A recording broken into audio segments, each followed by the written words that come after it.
¿Qué momento? Ok, entonces llegó la hora, arrancamos. Por supuesto, las primeras palabras, como siempre, de bienvenida a los amigos que siempre están con nosotros y a los que recién se juntan, pues con la esperanza de que siempre estemos caminando juntos en este esfuerzo de hacer conocer la historia tal cual ocurrió o tan próxima a lo que realmente ocurrió, ¿no? Y hoy día nos toca un tema bastante interesante. Para los chilenos, el tema de Concepción tiene un valor que para nosotros los peruanos tiene completamente otro valor, ¿no? Lo cierto es que, a manera de introducción, he de decir que a raíz de la caída de Lima, el 17 de enero, en manos del ejército chileno, Piérola se va a la sierra, Cáceres restaña sus heridas en el convento de San Pedro de los curas jesuitas y hay alguna resistencia en la parte cercana a Chosica, ¿no? De ciertos entusiastas peruanos que hacen una labor como de guerrillas. Como estas fuerzas peruanas molestaban demasiado, se organiza la primera expedición punitiva para estas guerrillas a manos de Letelier, que ustedes recordarán la estupenda disertación que hizo nuestro amigo Jorge Chang, que fue en abril-julio del 81. Esta expedición fue un fracaso porque no pudo conseguir el prestigio que debió tener. Al contrario, este Letelier hizo que la palabra chileno tome un carácter terrorífico por los crímenes, saqueos, incendios, robos, pillajes, etcétera, ¿no?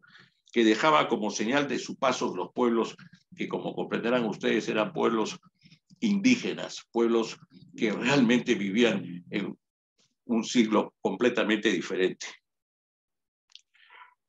Como no se pudo resolver el tema, y habiendo ya partido Cáceres hacia la sierra, hacia Ayacucho, para formar el ejército, los chilenos hicieron un nuevo esfuerzo de mandar una segunda expedición que le iba a comandar Lynch con otro oficial de apellido Gana, que después deja a cargo a Estanislao del Canto, que es el oficial que más tiempo estuvo en la zona de la Sierra de Junín. Huancayo, Tarma, Jauja, Concepción. En todos había dejado un piquete de tropas. Durante este tiempo, las fuerzas peruanas no se quedan sin capacidad de defensa, ¿no? Así que se producen ciertos combates como el de Pucará en febrero, el de Jucamarca, en febrero pasa una desgracia, pues lo de Acuchimay y esta desgracia del paso de la tormenta en Jucamarca que prácticamente liquida la mitad de las fuerzas de Cáceres. Luego en marzo tenemos la emboscada de Sierra Lumi, tenemos también el 28 de marzo el enfrentamiento en Tongos. Mientras tanto para peruanos como para chilenos, las epidemias de tifus, de fiebre amarilla, de paludismo, estaban a la orden del día. Para ambos era muy terrible estar en estas circunstancias tan terribles de la naturaleza. Por supuesto, en abril, Ñahuimpuquio, luego Yogyapampa, Chupaca. Chupaca fue una cosa terrible lo que hicieron los chilenos ahí. Prácticamente degollaron a sable a cuanto habitante había en Chupaca. Fue una cosa terrible. No tienen ustedes idea de la hecatombe que resultó el paso de los chilenos en Chupaca. toda la caballería prácticamente, sobre los indefensos pobladores. Y esto, por supuesto, que iba produciendo pues un resentimiento que iba en crecimiento exponencialmente contra los chilenos, ¿no? Ya la gente comenzó a tener más conciencia de que los chilenos no eran pues sus amigos. Así que llegó el día ya en julio, después de varios combates, Pucará, Marcaballe, Ñahuimpuquio, donde en Ñahuimpuquio se exponen pues las cabezas de los chilenos en picas, una cosa impresionante, pero eran los usos y costumbres de una cultura pues que era milenaria, y así pasaba no solamente acá, sino en toda parte del mundo. Concepción, que es el motivo de nuestra presentación, es para los chilenos, y aquí les pongo este libro que dice El combate de Concepción, de Nicanor Molinari, y dice: el combate de Concepción es uno de los hechos de armas mejor valorado, atesorado y recordado en Chile. Allí un puñado de 77 chilenos combatió durante 19 horas contra miles de enemigos. Sí, pues, estamos cerca de Disneylandia, pues, esto es verdad. Así que esto no tiene, yo no le doy tanto valor, por no decirle valor. Pero en fin, ya Juan Carlos, que es un investigador acucioso, reconocido intelectualmente por sus trabajos y sus enseñanzas en rastros de guerra, le voy a ceder el micro para que nos haga la presentación. Adelante, por favor. Yo te agradezco, Augusto, por la invitación y al grupo de Ateneo de Historia. Precisamente como te comentaba en off, acabo de terminar el libro sobre Concepción, sobre el combate de Concepción, que se llama Concepción. Y bueno, ahora estoy en la etapa de financiamiento, estoy en arreglos para financiarlo, y espero entre este y el próximo año, inicio del próximo año, tener ya el libro. ¿Ya? Este es un trabajo que realmente comencé en el año 2009, cuando leí el libro El asalto de Concepción de Jesús Ponce Sánchez. Eso me llevó a seguir investigando, y la verdad que me metí en este trabajo hasta ahora, ¿no? Lo que voy a presentar ahora es un resumen, no necesariamente lo que hay en el libro, pero he rescatado algunas cosas. Pero sí, esto es tan complejo Concepción, que en una hora no puedo resumirlo. Tendría que tener horas, y no quiero cansar a la gente. La verdad que con una hora es suficiente para hacer un resumen, y espero haberlo logrado. A ver, compartir. No sé si ¿lo ven? Ahí está, perfecto. Ya. Voy a tener algunos problemas porque yo estoy ahorita, yo vivo en Chincha y utilizo satélite. Donde vivo no hay internet. Entonces este señal de satélite, y demora más o menos unos 2 segundos en los cambios y en la conversación. Yo he puesto el asalto de Concepción, un análisis según la visión peruana. Lo que voy a hablar es en base a las fuentes peruanas. Entonces, hablemos de Concepción. A ver, se está cargando un rato la computadora, ¿ya? Concepción, ¿no? Es la capital de la provincia del mismo nombre. Está a unos 287 kilómetros de Lima y a 3.300, 3.200 metros sobre el nivel del mar, en pleno corazón del Mantaro. La zona es muy bonita, muy abierta, un clima excelente, ¿no? Y la verdad que se entiende por qué durante siglos ha sido una ciudad principal. No existe un acta original de fundación. Hay dos versiones. Una de que los conquistadores, o sea, Francisco Pizarro, llegaron al lugar el 8 de diciembre de 1536, ¿no? Porque era un lugar abundante de agua. Ya había un pueblo, ¿no? Que era el pueblo de Lapa, por estar a la ribera de Mantaro. En España, en ese momento se celebraba la fiesta de la Inmaculada Concepción, y a raíz de eso se creó el pueblo de Concepción, en honor a la Virgen Inmaculada, ¿no? No se fundó, la otra versión es que no se fundó con el protocolo hispánico, sino que se formó. La gente iba, como era un lugar de paso para llevar alimentos hacia Lima, ¿no? Pasaban militares, pasaban arrieros, entonces se formó este pueblo, ¿no? Y después de su trazado, se bendijo el 17 de febrero de 1537. Como Concepción de Lapa, otros era como Concepción de Hachi, no se sabe exactamente el nombre, depende de cada autor. La zona, como decía, era de importancia estratégica, como lugar de abastecimiento en el centro de la colonia, reposo de las expediciones militares y particulares, esto ya lo dije antes, en los viajes de ida y regreso al sur, siendo parada obligatoria de caminantes a caballo y recuas de mula. Como lo dije, sobre su nombre original no se puede determinar con exactitud. Eliseo Sanabria lo nombra Concepción de Hachi, José Barayanos, Concepción de Lapa. Sea cual fuere el nombre oficial, nunca tuvo el artículo la, ¿no? Quedando siempre en la historia oficial como Concepción. Acá voy a hacer una parte, el la con la L mayúscula. ¿Ya? El artículo la con L mayúscula, al unirla al nombre, ya se forma un nombre, puede ser la Concepción, ya sería un nombre. En este caso nunca hubo un artículo la, sino Concepción. Concepción o la Concepción.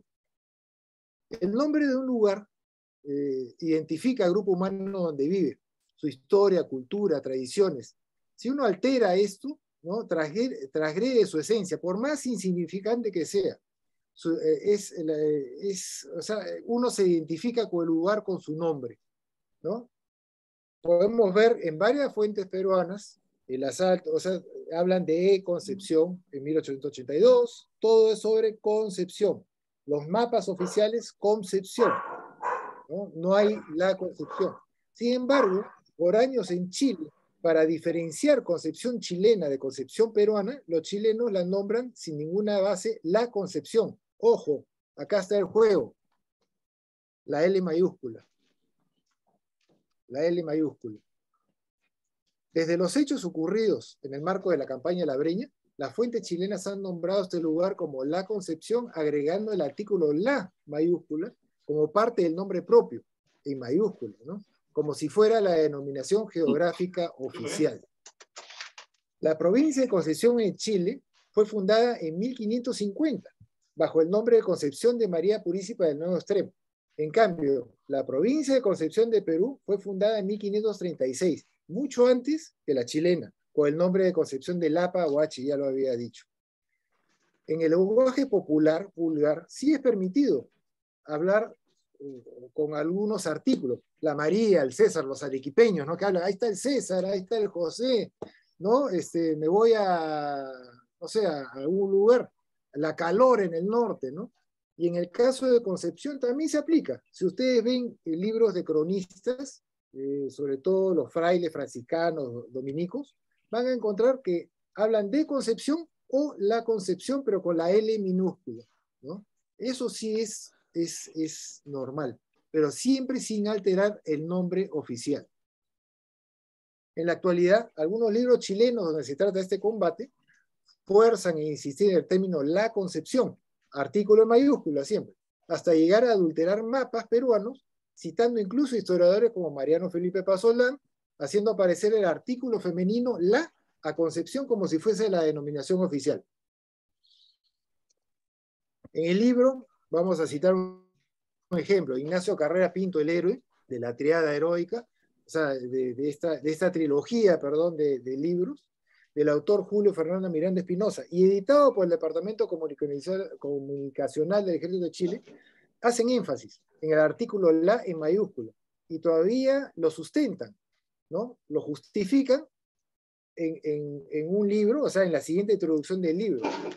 En el Perú, Hoy se le denomina simplemente Concepción. Hasta ahí está bien.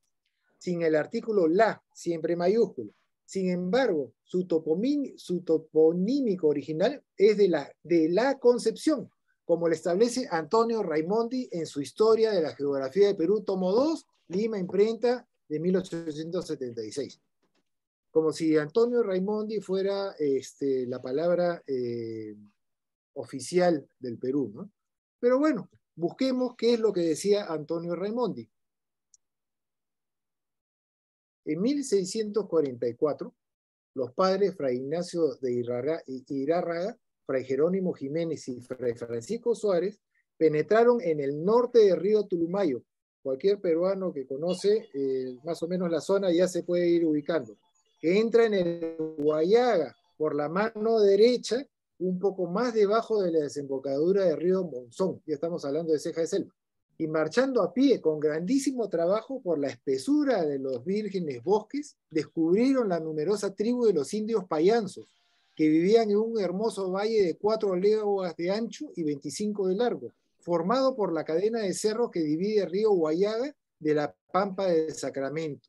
Luego entraron otros pares y en poco tiempo llegaron a reducir a un gran número de infieles, de manera que en el año 1650 habían fundado 4 pueblos, con los nombres de Trinidad, La Concepción, San Luis y San Francisco, en los que habitaban más de 7.000 almas. Todo esto es al norte, a la selva, de lo que es Concepción Junín. En sus partes oficiales, comunicados, libros y efemérides consignan el nombre La Concepción, no respetando el lugar de origen. El autor, ya mencionado anteriormente, cita a otro autor para tratar de fundar el nombre de la Concepción. Y la otra, La Concepción, ya no existe. Uno de los frailes fue muerto a flechazos, el otro también lo mataron, ¿no? Y esas comunidades que fundaron en la selva desaparecieron. Los payanzos eran una tribu payanzos, eran una tribu bien guerrera. Entonces esos pueblos desaparecieron.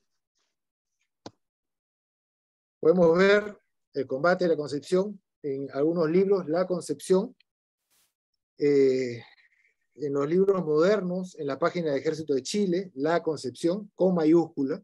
Esa constante y pasiva interpretación de nombres, sumado a la variada bibliografía chilena frente a la peruana, porque es la verdad, los chilenos han escrito mucho más sobre este tema que nosotros, y la invasión en los medios electrónicos, dan lugar a errores. Y acá viene un golpe a todos los peruanos. Ya se acuerdan, hace 2, 3 años salió en la página oficial de Facebook del Banco Central de Reserva este aviso, Batalla de La Concepción. ¿Ya? Podría pasarse la primera, ¿no? La en minúscula, ya, campaña de la Breña. Pero acá hay otro error, pone batalla. ¿Ya? En 1882 se desarrolló la Batalla de La Concepción. Ojo, esto es página peruana. ¿No? Después, esta página de Ricardo Cuyavera, que Jorge Chan y Ernesto Linares deben conocer, es una persona que tiene una página web en donde copia y pega artículos haciendo aparecer por diseño que él los hubiera escrito. Ya nosotros hemos enviado una carta alguna vez exigiendo que retiren nuestros artículos de ahí, ¿no? Y él nos explicó, pidió disculpas, y que bueno, por diseño de la página él aparece como autor, ¿no? Entonces, pero copia y pega y pone esto, la batalla de La Concepción, cuando es combate de Concepción, ¿no? Y acá pone La Concepción. Entonces, poco a poco, esta imposición va calando también en el Perú, ¿no? Y nosotros nos vamos olvidando. Entonces, en estos pequeños detalles, si pasan unos 10, 15, 20 años, por ahí, pues, algún alcalde municipal ya no le va a decir que se llame se llame Concepción, sino La Concepción. Entonces, esta es la parte final. Este es El Comercio, señores. Salió en el 8 de julio de 2021 y se fue repetido este julio de 2022.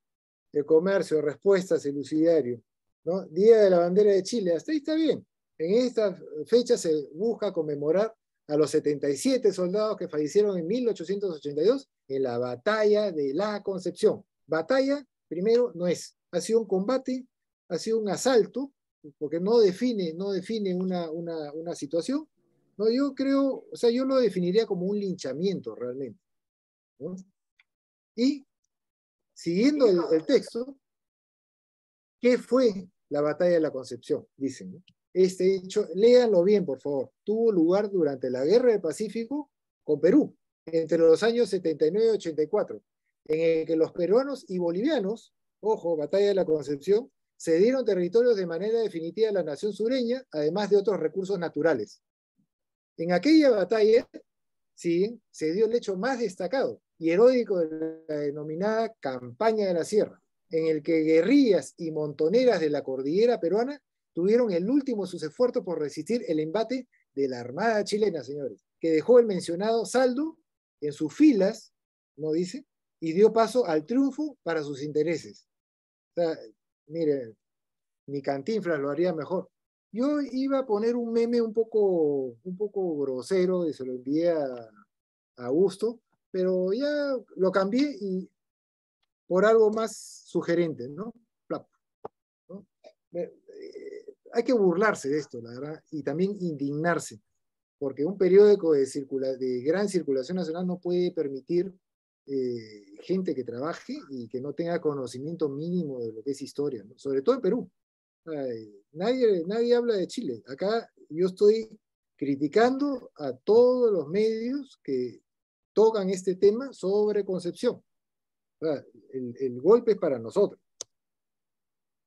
Siendo Concepción Junín una zona más antigua que la de Chile, para concluir, ni siquiera por jerarquía debería respetarse su nombre oficial y no dar argumentos para diferenciarlo de la provincia chilena. Lo correcto es hablar de Concepción Perú o Concepción Chile, como acertadamente nombran a su ciudad los chilenos. Entonces, aquí dejamos ya sentado la posición, al menos mi posición personal, y no solo mía. Yo he hablado con decenas de personas y sí, están de acuerdo totalmente. Ningunear, no, que te peleas por el nombre, que eso no es importante. Es importante. Mi nombre es Juan Carlos. No soy Juan ni soy Carlos. Mi nombre es compuesto, Juan Carlos. Y legalmente, si yo en una partida de nacimiento aparezco Juan Carlos y en el DNI Juan, el día que yo tenga que hacer algún papeleo oficial, tengo que cambiar el nombre. Entonces, esas cosas son importantes en los momentos que realmente uno lo necesita. Prosiguiendo, el 2 de enero de 1857 se le da categoría de distrito. ¿Qué dice? Concepción. Anterior a lo que los chilenos citaban como fuente a Raimondi de 1876. Concepción.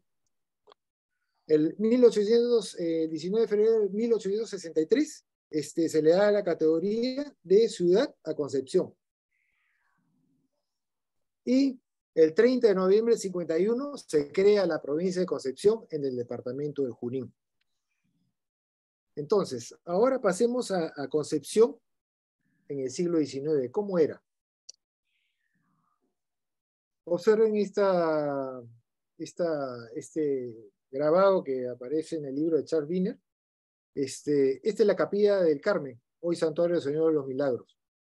Y es posible que esta sea la casa de los Valladares, de Milón Duarte, casado con Beatriz Valladares. Al costadito nomás estaba la casa de los Valladares, no era más grande que esto. Al frente de esta iglesia está la iglesia matriz. Y ahí ustedes están viendo en esta parte, por acá, esta es la esquina. Entonces, esta es la parte opuesta a Concepción. Miren cómo era. Era un descampado, no hay pileta, no hay plaza, no hay nada. Esta es la Capilla de Señor de los Milagros y este es muy probable la casa de los Valladares, o sea, de Milón Duarte, porque la casa de Milón Duarte estaba al lado de la capilla. En los años 30 están viendo la Capilla Virgen de Carmen, ¿no? Hoy Santuario del Señor de los Milagros. Y actualmente, esta es la capilla. Está restaurada, ¿no? Los cimientos son originales, y se le ha restaurado la parte exterior. Esta, si ven, ha cambiado la conformación de las casas porque hubo un terremoto que destruyó Concepción. Viéndolo en Google Earth, ¿no? Acá está arriba, si ven la iglesia, el convento vendría a ser lo que es el Paseo de los Héroes, la casa de Juan de Dios Salazar, ¿no? La casa de Duarte, la casa de los Valladares y la capilla. En 1882 esto era un descampado. He tomado fotos, he ido varias veces allá, he tomado fotos de todas las esquinas, todos los ángulos. He puesto acá algunas para tratar de ubicar una foto antigua que se utiliza como si fuera Concepción. Y hablando con el doctor Chipana, Jesús Chipana, que fue alcalde de Concepción, él mismo me confirmó que esa foto no era Concepción, era Jauja. Y es probable que sea Jauja. En esa época muchas plazas eran iguales, eran descampadas. Esta no es Concepción, es un 95%. Es Jauja. Esta es la casa. Miren sobre todo el fondo. El fondo. Si ustedes toman la foto, no he tomado de la esquina a esquina porque había una procesión, pero sí los fondos coinciden. Los fondos coinciden con Jauja. Si fuera esto Concepción, acá donde se toma la foto al frente debería estar la iglesia, la capilla del Señor de los Milagros. Ya, si se toma de la casa, del lado del Museo Ugarte León, en la esquina de acá debería estar la iglesia matriz. No hay otro ángulo, a menos que la foto esté invertida. E invirtiéndola, voy a retroceder.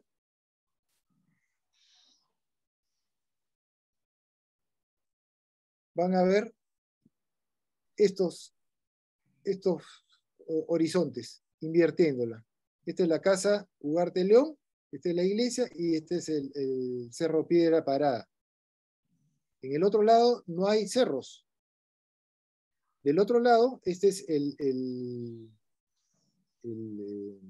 otra salida de Concepción, y este es el cerro León, el Cerro de León. Acá está la iglesia. Entonces, lo hago con fines de corregir. Esta es una foto de los años 10, 12, no es más, no es más.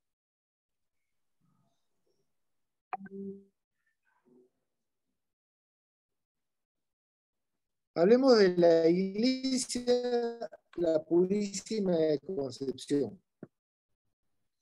Este templo data de los primeros años de la conquista española. Pocos años después de la fundación,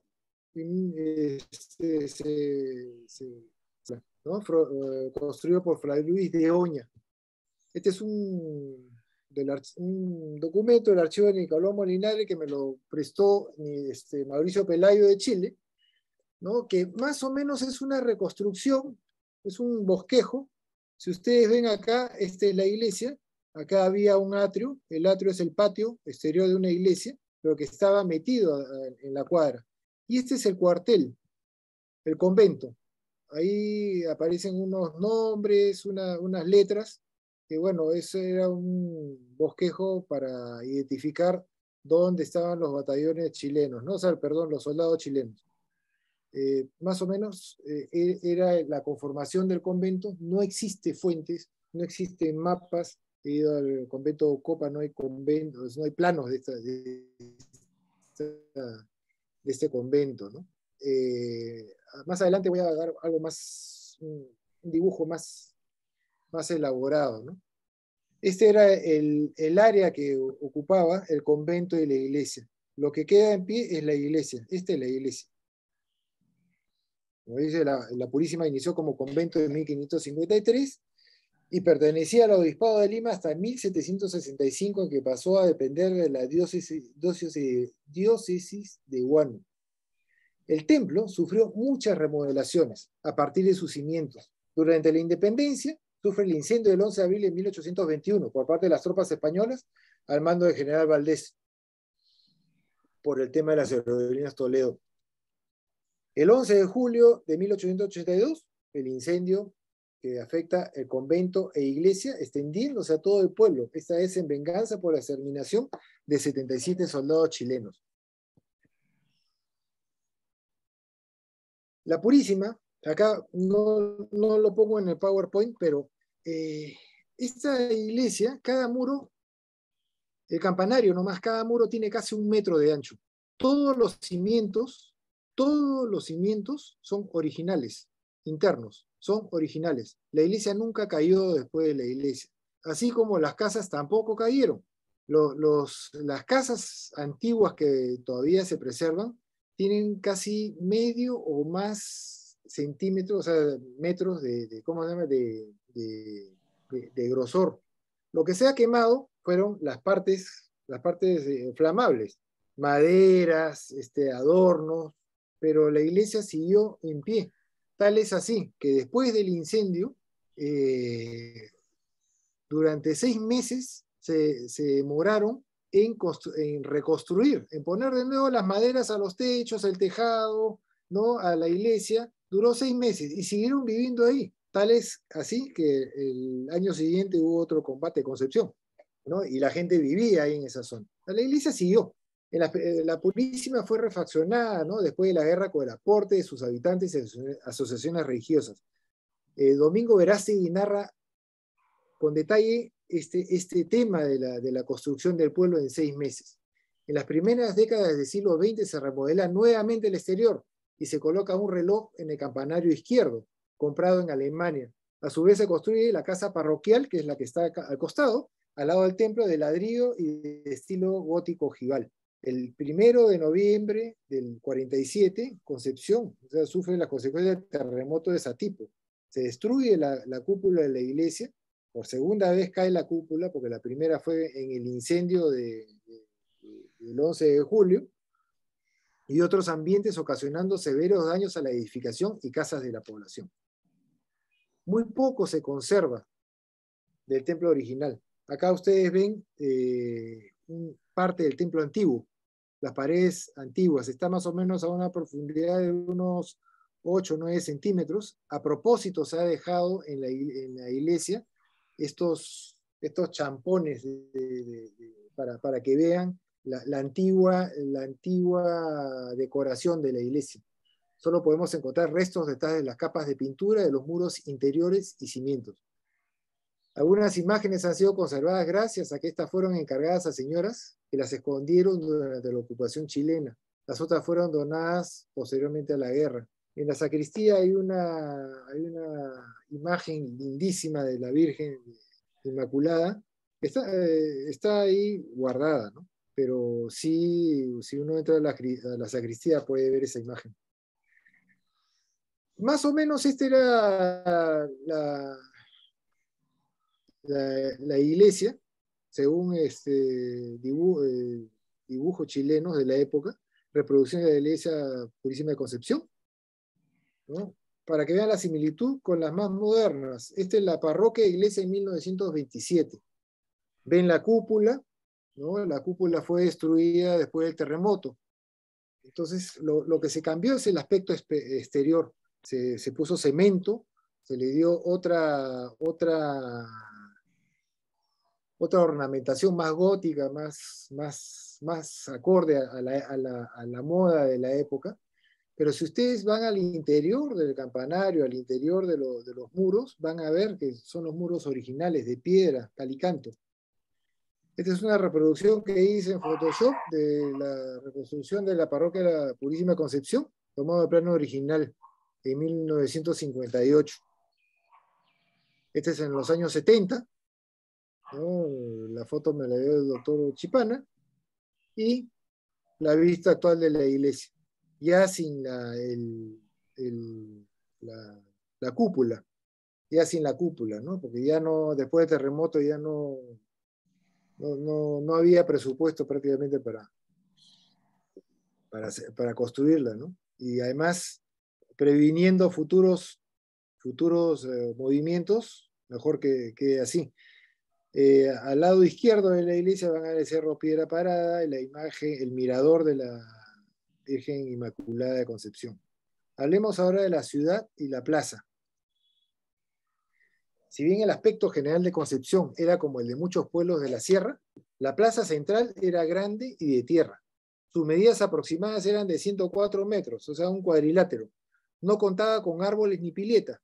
Estaba rodeado de casonas con techo a dos aguas y casi frente a frente se ubicaban los dos templos, el de la Purísima y de la Virgen del Carmen.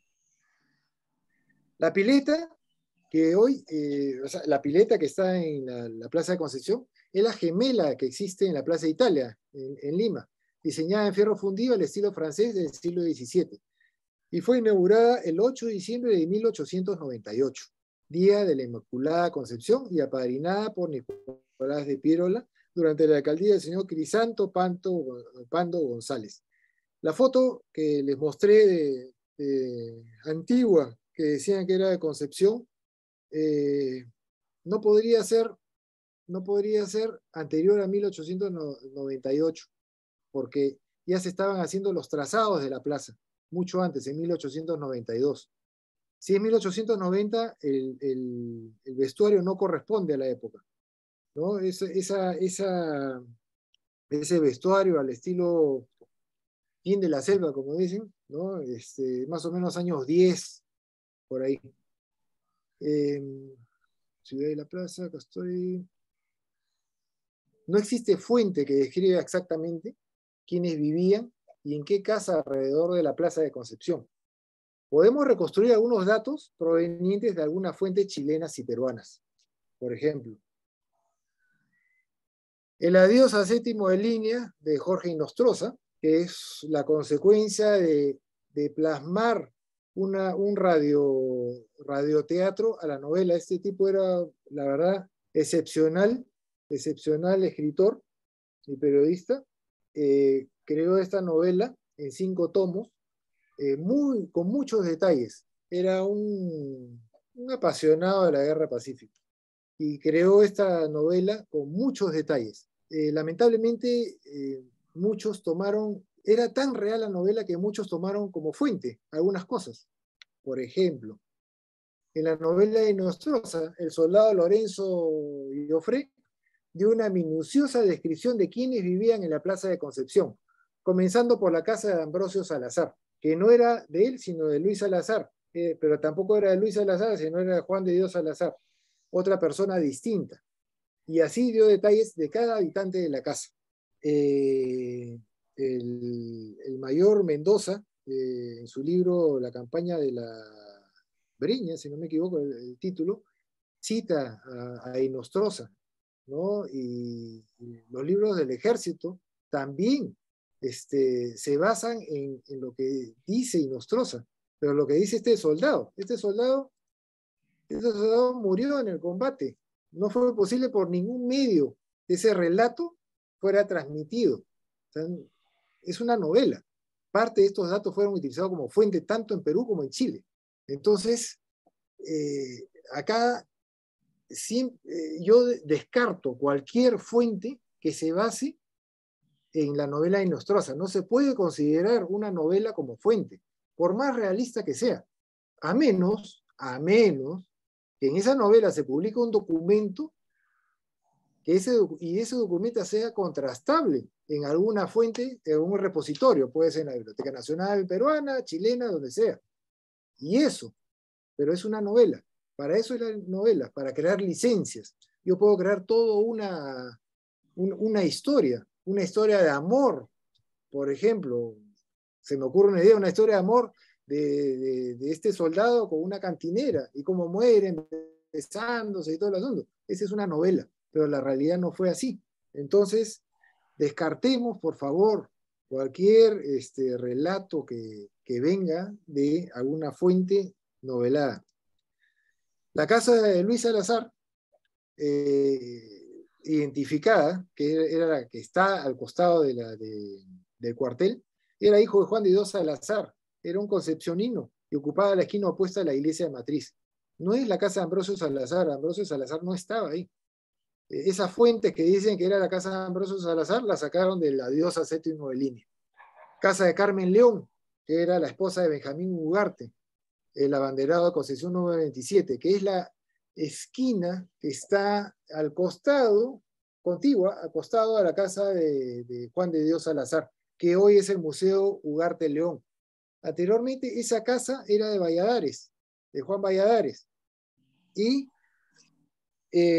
la esposa, que era Herminia Embacher, ¿no? Weiss, fue la que hizo, la que bordó en esa casa la bandera de Concepción número 1. La casa, bueno, ya hablé frente a la casa de Salazar, la casa de las familias Valladares, frente a la casa Salazar. Los Valladares tenían varias casas, o sea, eran una familia con varios miembros, ¿no? Al frente a la casa de los Salazar, la casa de los Duarte Valladares, al costado, ¿no? Al costado anterior de la casa, y la capilla de la Virgen de Carmen, frente a la iglesia matriz, y una botica que por fuentes, tanto chilenas como peruanas, nombraron que estaba frente a la iglesia matriz. Entonces, más o menos, por fuentes, podemos reconstruir esto nomás.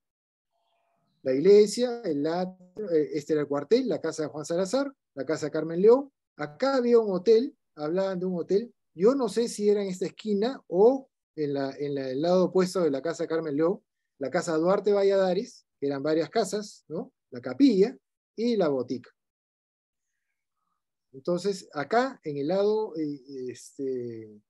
a ver, es izquierdo de la pantalla, dice Arcos. Dice Arcos. Esto es en base al dibujo de Eusebio Lata y lo que dice Nicanor Molinare, ¿no? Este es el bosquejo que hice yo, que tomé del original, cedido por Mauricio Pelayo, donde cómo era más o menos el interior del convento, visto de arriba, ¿no? Hablemos del armamento. Algunos seguro han visto en mi programa Rastros de Guerra, mi penúltimo programa sobre armamento en la sierra. Y básicamente era este. Eran las galgas, que era una piedra grande, lo suficientemente grande para ser manipulado de grandes alturas. Estas las apiñaban, ¿no? Y con un palo podían botarlas hacia el precipicio o simplemente las tiraban, ¿no? El rejón, que por definición es un instrumento de arado formado por una hoja semicircular de metal que se une a un tubo por lo que se inserta una vara de madera. Esa es la parte técnica. Su extremo acaba en una punta de hierro y tiene dos finalidades. Por un lado sirve para limpiar la tierra que se pega al arado y por otro lado sirve para picar al ganado. El rejón también deriva para la fiesta de los toros, para el rejoneo de los toros. Viene de eso, su origen es un instrumento de arado. La honda o guaraca, yo pongo guaraca en quechua.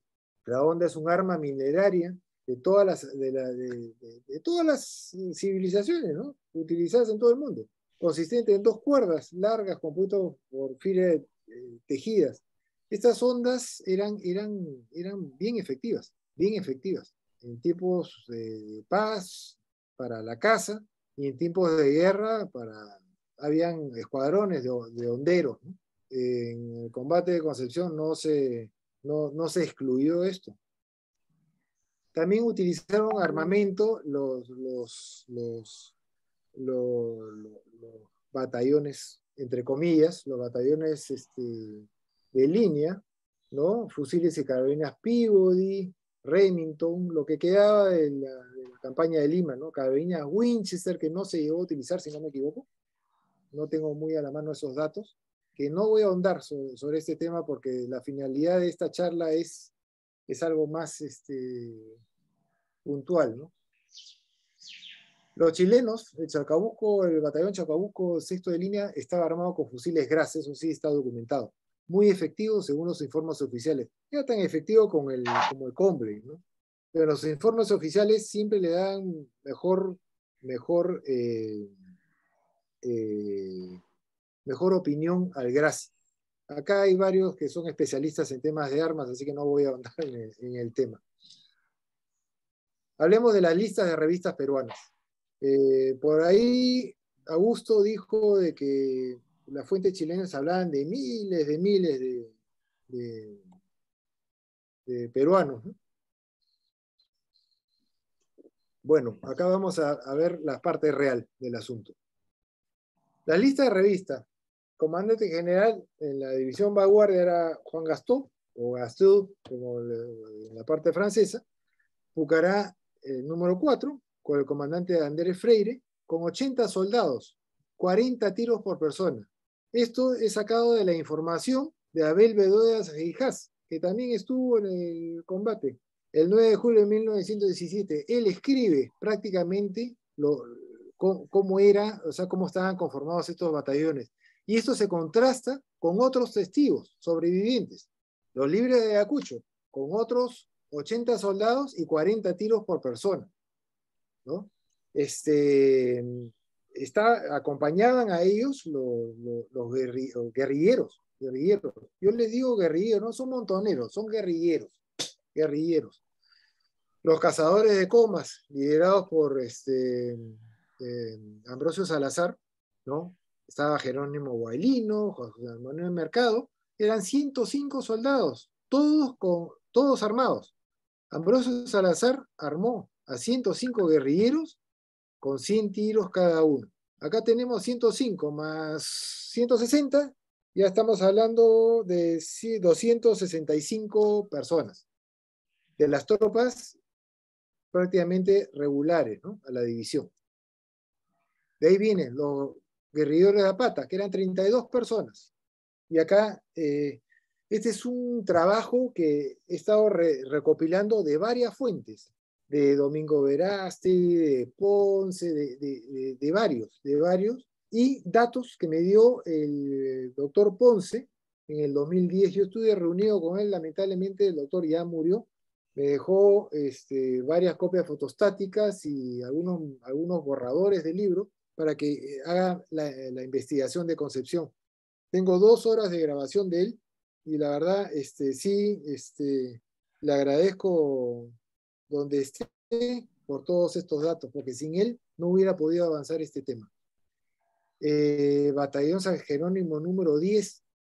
El batallón está conformado por 500 soldados divididos en 6 compañías y está todo detallado. No están los nombres, pero he tratado de recoger los que hayan. Tenía una banda de músicos y si ustedes ven los instrumentos, el pistón es como una trompeta, ¿no? El pistón es un instrumento con los pistones, le decían pistón.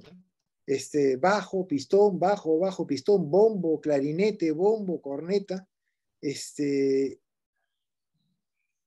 Uy, se me fue. En todo esto, ustedes pueden ver de que la banda de músicos tocaba música vernacular, música distinta a las marchas militares, ¿no? Esta era música patronal. Y el combate, estoy seguro de que ha habido hasta música. O sea, y les voy a decir por qué. El batallón San Jerónimo número 10, banda de músicos, estaban los guerrilleros de Hortocuna, los guerrilleros de Mito, los guerrilleros de Chupaca, ¿no? Y los naturales de Concepción, que era una regular cantidad, ¿no? El total aproximado de fuerzas que yo he contabilizado así, este es un ejemplo, nada más, eran 868. Sumémosle unos 400 más, ya 1200. 1200 en fuerzas totales. 1200, de los cuales 300 estaban armados y los otros eran hondas, galgas y rejones. Eso más o menos es lo que se enfrentó inicialmente en el ataque de Concepción. El plan de ataque, lo dice Cáceres, es una carta que tengo yo, un documento de 1902, que habla a su amigo, que era un periodista, Manuel Espora. El plan que adopté fue el siguiente. destaqué por las alturas de la derecha una columna al lado del mando del coronel Juan Gastó, con orden de caer en día dado sobre el pueblo de Concepción, 4 leguas más allá de Huancayo, en el camino que conduce a Lima y batir a la guarnición chilena existente en ese lugar, y envié por lo de la izquierda a otra columna que debía seguir su marcha hasta La Oroya, bajar ahí de sorpresa sobre la guarnición que había dejado el enemigo, custodiando el puente y cortarle este único paso de su retirada a Lima. Dispuesto así lo conveniente para destruir al enemigo, emprendí sobre él en la mañana del 10 de junio, porque salió el 10 de junio, cayendo sobre sus destacamentos de Marcavalle y Pucará. Obviamente sale de junio, se va a Escuchaca y de ahí se va por varios lugares, ¿no? A los que batí y arrollé, lanzándome sobre Huancayo, que los chilenos abandonaron. En el acto, dejando en mi poder buenas pruebas de la precipitación de su marcha. Esta es una carta de Andrés Avenido Cáceres a Juan Espora, Juan Manuel, creo, si no me equivoco, el 24 de septiembre de 1902. Esta es parte de una carta, porque realmente esta carta se constituye, para mí, en una memoria. Es una memoria porque le narra todos los detalles hechos en la guerra. ¿A qué se debió este plan y sobre todo la fecha? Fue consecuencia con la orden de retirada del entonces coronel Estalinado del Canto, para reconcentrar todas las tropas dispersas en distintas poblaciones de Huancayo a Lima, según aducida por falta de municiones, carencia de provisiones para la tropa y forraje para la caballada, mal estado de salud de varios de sus elementos. Este es el croquis, tomado del libro Las Guerra de Guerrillas, de Julio César Guerrero, que lo tengo acá. Hice un Photoshop y ustedes pueden ver en la línea negra las fuerzas de Tafur que se iban a la Oroya, ¿no? La línea verde, que eran las fuerzas de Gastó hacia Concepción, y Cáceres, ¿no? Se iba a Marcavalle y Pucará. Hablemos del asalto. Hay 2 versiones. Las memorias de Ambrosio Salazar, escritas por Juan Salazar, en la que Ambrosio Salazar es el único conductor y gestor del ataque a Concepción, y un libro de Rubén Concha Posadas que salió en 1932. La verdad no he logrado todavía ubicarlo, sino por partes, ¿no? Que es Nuestras Gestas Guerrilleras. Sostiene con documentos que el primer jefe de los cazadores de Comas era el comandante Jerónimo Guailinos, nombrado el 20 de junio del 82 por el general Cáceres. Obviamente, acá hay una especie de protagonismo, ¿no? Pareciera que la gente de Comas protestara por el tema de Ambrosio Salazar, pero si ustedes revisan la colección de Pascual Ahumada, el tomo 7, ahí van a ver que lo mismo de la autoridad de Comas solicita a Cáceres, ¿no? Que Juan Salazar, o sea, Ambrosio Salazar, sea el que lidere a los cazadores de Comas. Y era joven, tenía 24, 25 años en esa época. Las historias estas tienen puntos coincidentes, ¿no? Entre todas las columnas, la primera, la de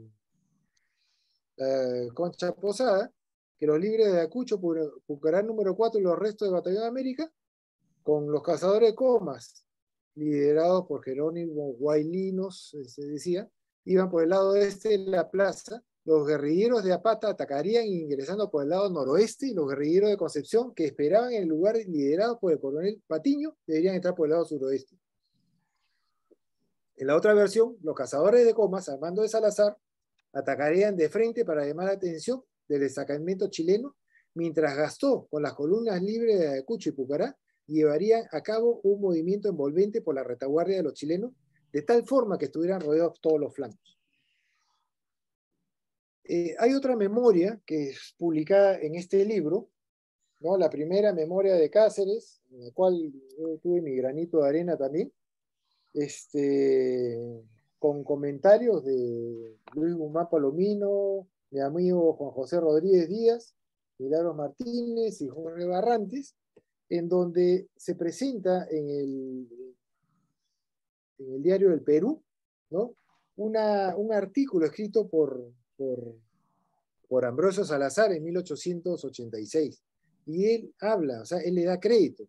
El infatigable patriota coronel Gastó, a cuyas órdenes estaban las 3 columnas ligeras, dispuso el ataque de la siguiente manera: que la columna Comas llamara la atención del enemigo, colocándose en la falda del cerro denominado el León, de León, o Leonioj, como le dicen, ¿no?, que domina la ciudad por el oriente, y que las fuerzas restantes, sin disparar un tiro, penetrasen por la encañada que conduce a desembocar muy cerca de uno de los flancos del cuartel que ocupaban los enemigos. Acá no cabe duda que Gastó planificó y es lógico, Jesús Ponce dice de una manera coloquial, ¿no?, que habría que estar loco prácticamente para un oficial de mayor rango le encargue a un joven que no tenía experiencia en estrategia ni en guerra, ser el conductor de este combate, ¿no? Entonces, lo lógico es de que Gastó haya dado estas órdenes en combinación, ¿no?, con los demás. Estos son, este es un croquis que hice. Ustedes ven las fuerzas de Salazar hacia el lado izquierdo, en el Cerro León, o Leonioj, ¿no?, que iban a entrar por toda esta zona. Disparaban y entraban por esta zona. Y las fuerzas de Gastó, con los demás guerrilleros, iban a hacer un movimiento envolvente para cubrir toda la plaza. Conocemos, por la versión de Molinari, del historiador Nicanor Molinari, según él, al subteniente Luis Cruz Martínez, le tocó resguardar la ancha calle del costado sur de la iglesia, especie de larga plazuela que conduce a la montaña de Oriente, vía por donde tendría que forzosamente que descender las huestes enemigas. Con Cruz quedó Carrera Pinto. Acá está, este es el lugar, Cruz. Los otros puntos puede haber sido los otros oficiales chilenos, Montt, otros que no recuerdo, la verdad. No recuerdo. Pero este es el punto G2, G3 y G4. Eso es lo que realmente las fuentes oficiales pueden narrar. Cualquier otra fuente que se sirva de la diosa Séptimo de línea, porque incluso a Cruz lo ubica Inostroza en el punto G4. Entonces, no, pues es una novela, uno puede suponer, pero lo importante es cómo fue la conformación. ¿Por qué fue este asalto, ¿no? O sea, esta hazaña que les dieron? Porque los pueblos de Junín, según Cáceres, ya estaban cansados de soportar las crueldades del invasor. Por todas partes había un deseo irresistible de combatir al enemigo, de manera pues que solamente faltaba dirigirlos en la lucha, y con tal objeto recibía continuas y reiteradas solicitudes. Los pueblos se armaban, se agrupaban y iban de Cáceres a reclamarle: queremos matarlos, ¿no? Están abusando de nosotros. Y obviamente él aprovechó ese clamor. No tenía tropas, y bueno, en cierta manera supo unirlos y conducirlos.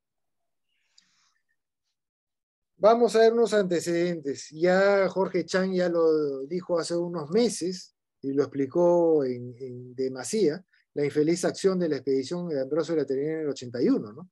El recaudo de cupos, saqueo y cuanto abuso se podía realizar a las poblaciones altoandinas, arrasando los pueblos de Vilcabamba, Cuchis y Vizcas.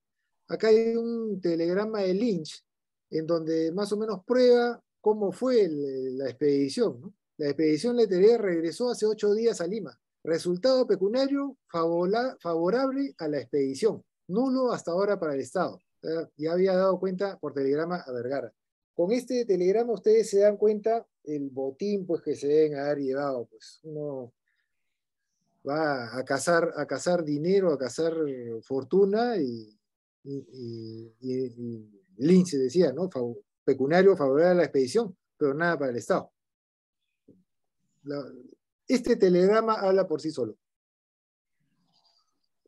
El 19 de abril, soldados chilenos asesinan a Teodoro Peñalosa, que era un oficial del batallón Concepción número 27, que sufrió una herida en el pie grave y se fue a su hacienda a descansar más de un año, un poco más de un año. Entran los chilenos, ¿no? Irrumpen la casa, creyendo que estaba vacía y comienza a causar destrozos buscando que llevarse. En el camino encontraron a la madre del doctor Peñalosa y a la sirvienta. Después de haberlos reducido, ¿ya? Peñalosa presenció la muerte de la madre y la sirvienta, fueron quemados vivos, ¿no? Esto fue muy sentido también. El 22 de abril fueron fusilados los icaínos Vicente Samaniego, Enrique Rosado y Tomás Gutarra, ¿no? El 29 de abril, fusilamiento de Máximo Aguilar, ¿no? ¿Quién fue Máximo Aguilar? Era prácticamente un seguidor de Ambrosio Salazar, que lo envió como espía, ¿no? Porque ideó otro plan para atacar un destacamento chileno que reiteradamente iba al pueblo de San Jerónimo de Tunán a causar, pues, abusos, ¿no? Este Máximo Aguilar, natural de Comas, fue el encargado de ir a San Jerónimo a comunicar el plan. ¿Qué pasó? Había una señora que le tenía animadversión a Aguilar y lo denunció ante los chilenos y lo fusilaron. Veamos qué dice Felipe Muñoz. Fue un sobreviviente que publicó sus memorias en el año 20 y fueron republicadas en la industria, en el diario Construyendo de Concepción durante la gestión del doctor Chipana, las cuales he tenido varias reuniones con él, o sea, agradezco su amistad, y me proporcionó esta fuente, ¿no? Entonces yo descansaba de las batallas anteriores de San Juan, Chorrillos y Miraflores, en mi pobre pueblo de Concepción. Habla de pobre porque ya había sido esquilmado, pues, ¿no? Cada vez que estaban ahí los soldados. Y vi que se aproximaban los guerrilleros indígenas de los caseríos del pueblo de Comas, bajo el mando del coronel provisional don Ambrosio Salazar y su hermano menor don Eduardo Salazar, como sargento mayor. Y al ver el cordón de guerrilleros que desfilaban en cantidad como de 600 a 800 hombres armados de lanzas, hondas, machetes y unos cuantos rifles de diferentes sistemas, me indigné contra el enemigo acérrimo por haber sufrido la derrota desgraciada en la batalla de San Juan y Miraflores. Ojo, él está hablando de 600 a 800 hombres armados, ¿no? Yo estaba hablando de 1200. Tomamos dirección al centro de la plaza con los guerrilleros. Esos pobres no sabían ni conocían qué dirección tomar. Ellos fueron obedientes a mi mandato, los ordenó, ¿no? Entramos a la plaza donde sucumbieron más de 40, porque el enemigo estaba atrincherado en el convento e hicieron fuego de discreción. Al ver estos a sus paisanos tendidos en la plaza agonizantes, se desaparecieron instantáneamente y entonces casi solo tomamos posición de la torre en compañía de los hijos del pueblo, Santos Alzamora, Melchor Moreno, Rufino Mesa, Juan Nicanor Castillo, más otros 2 armados que sostuvimos el combate desesperadamente porque mis compañeros tenían muy pocas municiones. Ustedes piensan si habían como, vamos a poner 1200 personas contra 77 enemigos, el combate iba a ser, dicho coloquialmente, pan comido. No era así, porque los 77 eran soldados perfectamente armados, que sabían disparar, no tenían muchas municiones, tenían más o menos 100 por cada uno, pero sí, eso eran 9.600 tiros, ¿no? O sea, 9.400, 9.600 tiros, aproximadamente, que podían servir para resistir hasta que lleguen los refuerzos de Huancayo. Por el lado peruano, esta evolución del asalto iba acompañado de música, iba acompañado de mujeres que traían comidas, ¿no? Y aguardiente, iba acompañado de niños era el domingo. Esto fue el día domingo, 9 de julio, domingo 9 de julio, la feria dominical de Concepción. Entonces se aprovechó para llevar eso. Y el combate fue pausado por oleadas. Acá dice, desaparecieron. Desaparecieron, sí. Desaparecieron a tomar más aguardiente, a almorzar, ¿no? Iban y venían, iban y venían. Antes de hablar a este punto, quiero contar una anécdota. En el año, antes de la pandemia, creo que fue el 2018, que hice un tour, una ruta turística a un grupo de chilenos, ¿no? Y justo me tocó para irme hacia Iscuchaca, un paro nacional, en donde precisamente en San Jerónimo de Tunán, los pobladores habían salido, habían puesto piedras, habían puesto fuego, o sea, fogatas, y cualquiera que intentaba cruzar, los incendiaban. Bueno, había una cola de unos 500 metros de carro, entonces nosotros bajamos y yo les dije a este grupo, estábamos hablando del combate de Concepción para que de alguna manera pudieran entender cómo era la mentalidad del poblador de la sierra, ¿no? Y yo les dije, por favor, ustedes no son chilenos, son argentinos. Y si pueden no hablar, por favor, no hablen, no hablen. Porque esto es un paro, la gente está media tomada y si los ven chilenos, hasta yo caigo. Entonces, yo hablé con al que me parecía era el dirigente, ¿no? Y les dije, pues, que era peruano, le hablé un par de palabras en quechua y ya como que me identifiqué con ellos, se identificaron conmigo, dije que estaba ayudando a un grupo argentino, de argentinos, y que están asustados por este tema, y que por favor que si nos pudieran dar este paso. Entonces me dijeron, no, ellos tienen que ver nuestras protestas. Entonces yo me mimeticé con ellos, hablándoles, sí, efectivamente, ustedes están en su derecho, todo, pero pónganse en el lado de ellos, pónganse en el lado de ellos. O sea, ellos están asustados. Ellos van a ir a su país y van a decir no vuelan a Perú, porque acá nos han tenido prácticamente secuestrados y todo. La cosa que les dije que se fueran a la camioneta y me quedé yo solo. Antes de eso, ellos habían presenciado una mototaxi que a toda velocidad intentó cruzar. Bueno, bajaron al mototaxista, lo golpearon, ¿ya? Y incendiaron el mototaxi. Pero todo esto con expresiones de risa, las mujeres ahí repartiendo comida, hablaban. Entonces me preguntó uno, pero ¿por qué se ríen? Le digo, porque los trabajos habituales de ellos son el campo. Y esto para ellos es algo nuevo, dentro de su mentalidad bueno, ellos creen de que están haciendo bien y se ríen y lo disfrutan. Entonces ellos entendieron por fin, en base a esta experiencia, la mentalidad del poblador y la persona que le hacía caso, lo hacían pasar. Me quedé yo solo, me moría de miedo, yo solo, y veía cientos que estaban alrededor mío, hasta que una persona de edad me llamó, ¿no? Y me dijo ya, váyanse. Él era realmente el dirigente, el cabecilla. Les agradecí todo, pero bajó un grupo que había tomado aguardiente y empezaron a tirarnos botellas. Y la gente comenzó, no les tiren. Entonces, la cosa que nos fuimos. Entonces ahí pudieron comprender la mentalidad del poblador y cómo eran las evoluciones en Concepción. Por eso que se demoró tanto.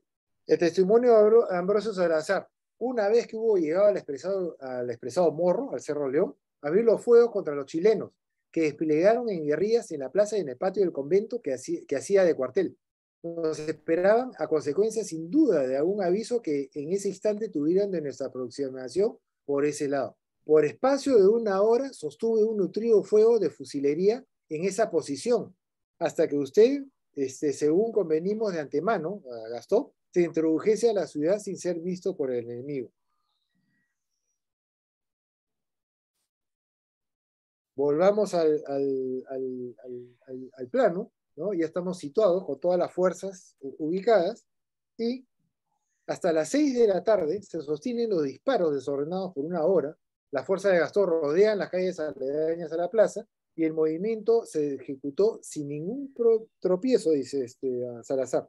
Los chilenos de la plaza, luego que se percibieron de ellos, se replegaron al cuartel.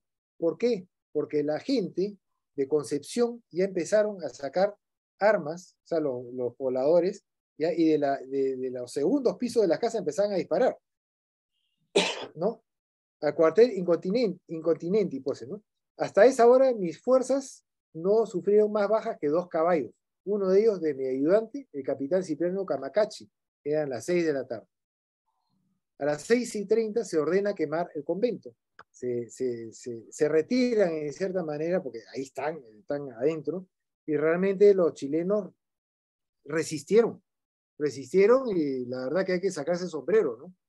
No les quedaba otra tampoco, no les quedaba otra. Ellos tenían la esperanza de que la división de Huancayo, o sea, iban a ir por ellos, pero nunca sucedió. O sea, que fueron aguerridos, fueron valientemente, hay que decir las cosas como son.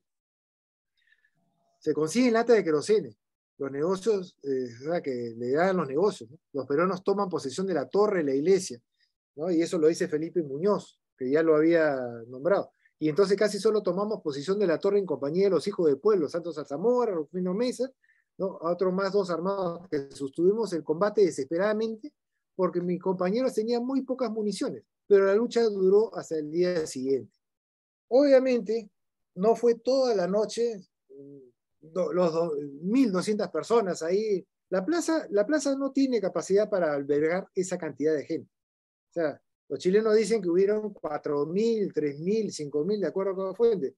No hay esa capacidad sin que pudiera moverse normalmente. En la noche se retiraban a dormir y dejaban destacamentos y seguían.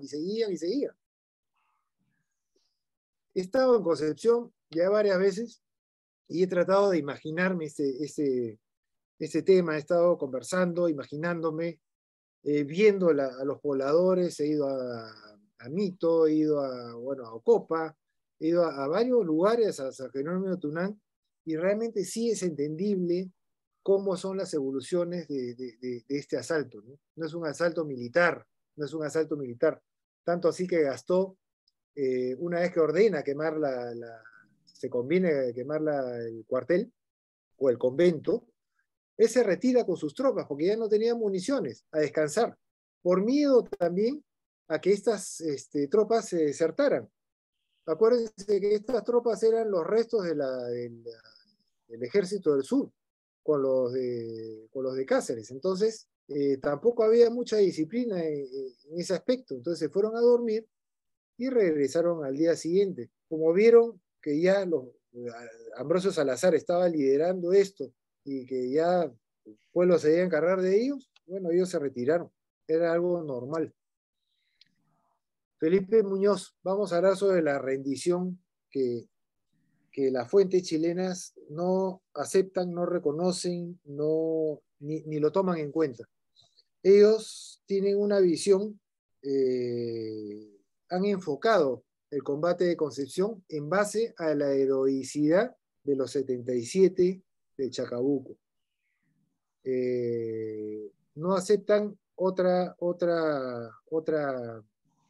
fuente, otra verdad. Entonces, visto desde ese ángulo, claro, si yo me centro en los 77, me pongo a imaginar cómo fue, claro, pues, y por ahí Del Canto dice que hubo un mayordomo español que le narró los cuentos, que no sabemos cuál fue su nombre, ¿no? Que le narró toda esta historia, y otros extranjeros, eran extranjeros, obviamente. Yo extranjero, estoy ahí y voy a hablar algo bonito, algo favorable para yo salvar mi vida. El doctor Yurné, ya, según Machuca, si no me equivoco, dice que los peruanos fueron que casi lo mataron, y no fueron los peruanos, fueron los chilenos. O sea, saquearon su casa y lo dejaron casi muerto. Y ahí está en los tribunales, hay un libro que son los tribunales, bueno, de reclamos franceses, ¿no? Entonces también hay que abrir el panorama, no hay que ser tampoco cerrados. Hay que reconocer, los 77, sí, sí, lucharon heroicamente, lucharon valientemente, lucharon fuertemente, pero son humanos, son humanos. Y como humanos, también tienen miedo. O sea, no, que el chileno es valiente, el chileno, no, no, eso es mentira. Eso está bien para que se la crea, pues, cualquier persona. Pero a la hora de la hora, o sea, o matas o te matan. A esas horas vimos, dice Felipe Muñoz, de la Torre, que fue nuestro fuerte, rendirse a los refugiados en el convento, batiendo paz, o sea, con un pedazo del empapelado en la bayoneta de su rifle. Entonces hicimos señal a los guerrilleros para encorralarlos y tomamos posición del convento. Cerca de la puerta donde estaban estos enemigos vi tirado un rifle y yo traté de ir a recogerlo, cuando un compañero mío llamándose Luciano Camargo del pueblo, vecino de San Jerónimo, me tomó la delantera y del centro del convento le pegaron un tiro en la cabeza que le saltaron los sesos y él me cambió la muerte instantánea. Ojo, los signos de puntuación son tal como está en el testimonio, no es que lo haya escrito yo mal. Vemos, acá yo me subí hasta la torre, ¿ya? Mi mano, ¿no? Detrás de mi mano hay por lo menos 30 o 40 centímetros más de piedra, ¿ya? Y ahí se ve perfectamente el Paseo de los Héroes, ¿no?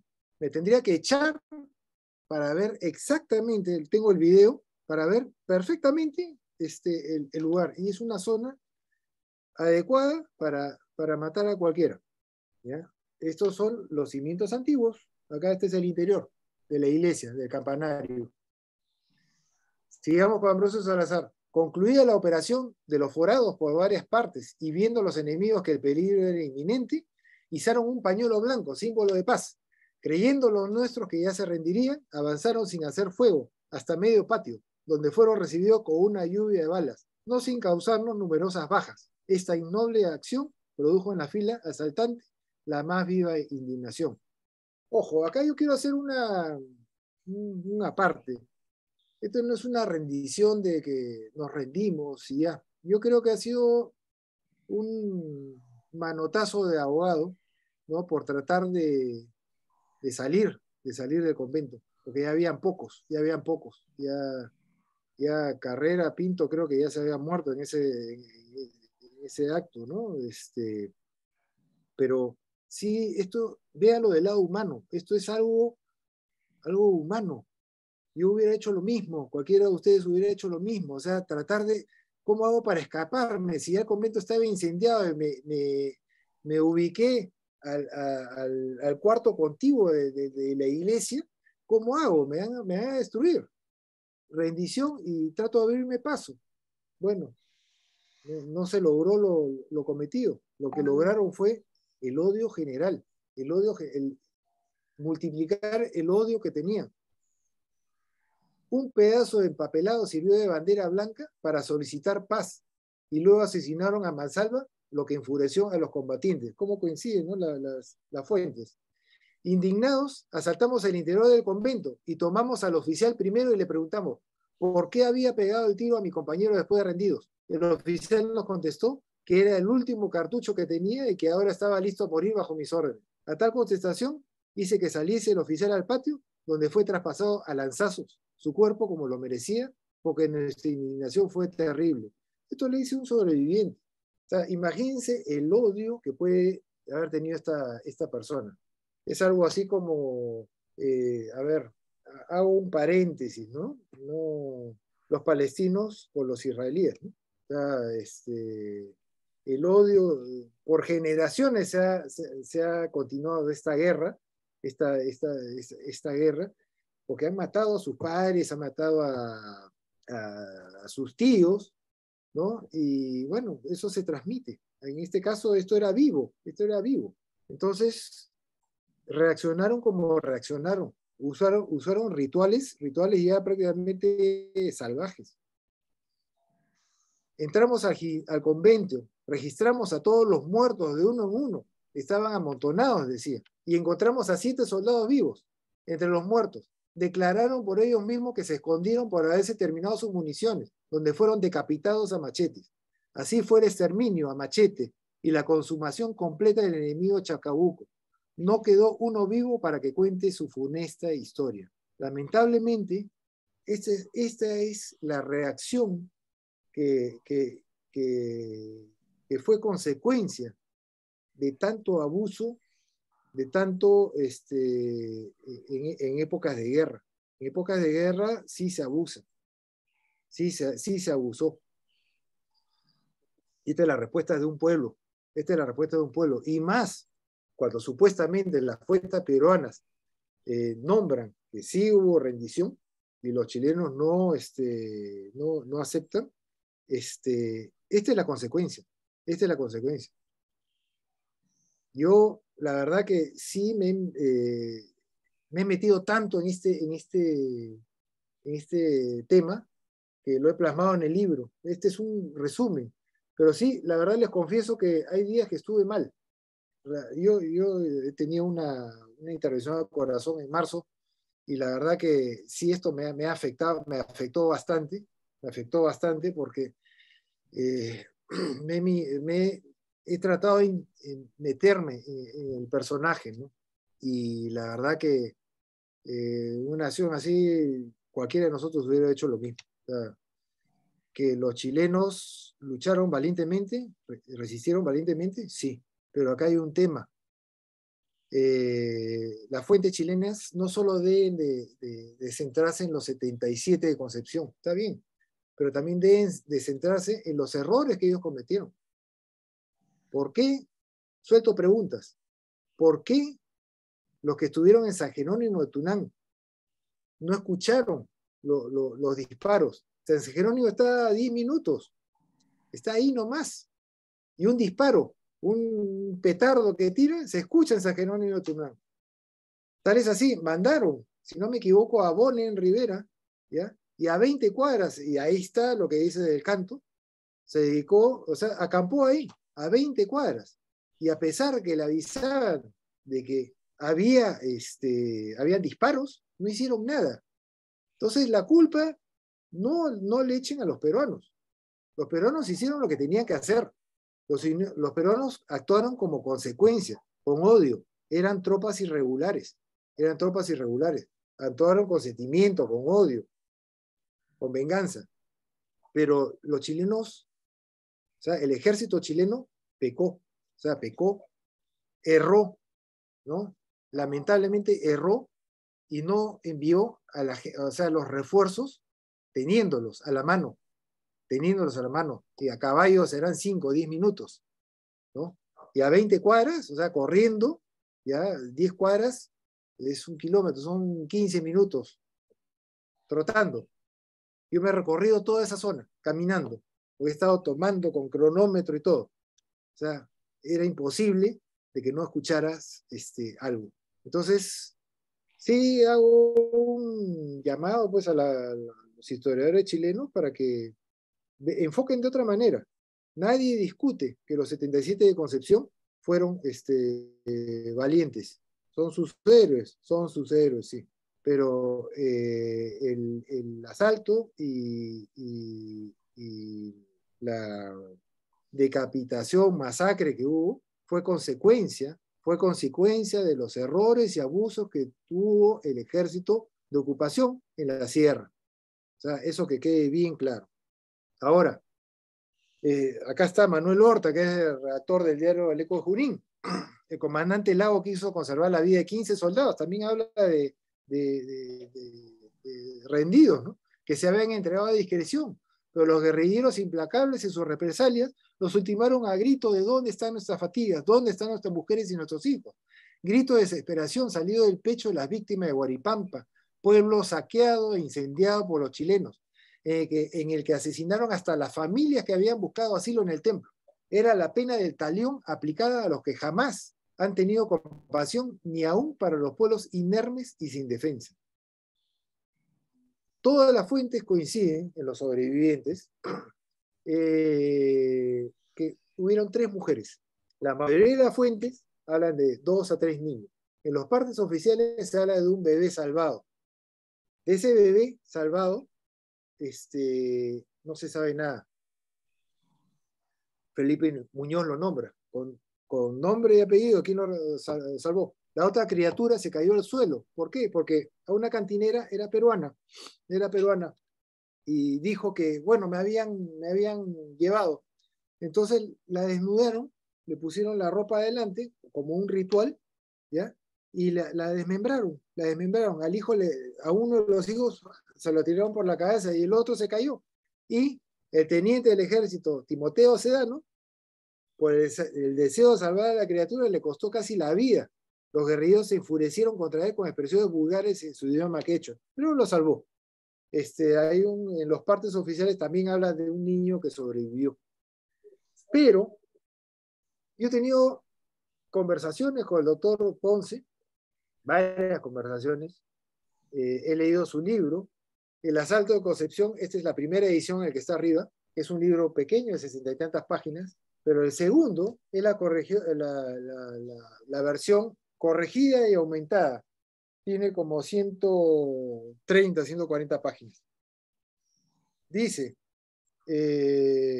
solamente salvaron la vida. Esto fue una grabación que hice, yo la transcribí.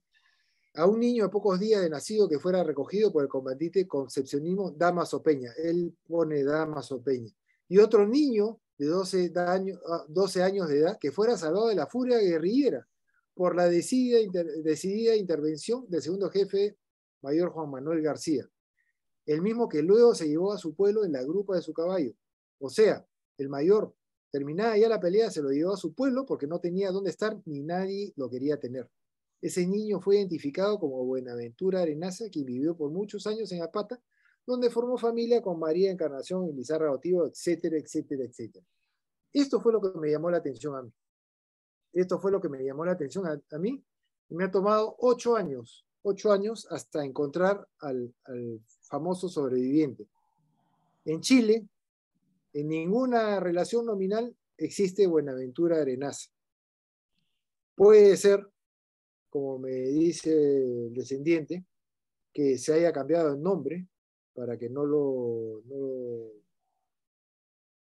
le hagan nada, ¿no? O puede ser que haya dicho un nombre, o puede haber sido hijo de una cantinera o un soldado chileno que haya tomado el nombre de la mujer. No se sabe, realmente eso sí no se sabe. Lo que sí se sabe es esto: Buenaventura Arenaza se casó, o sea, formó pareja con María Encarnación Lizárraga Otivo y tuvo un hijo, una hija, Dolores Arenaza Lizárraga. Esa mujer se casó con Alberto Acevedo Cuenca y tuvieron 3 hijos, Máximo, Juan y Leopoldo.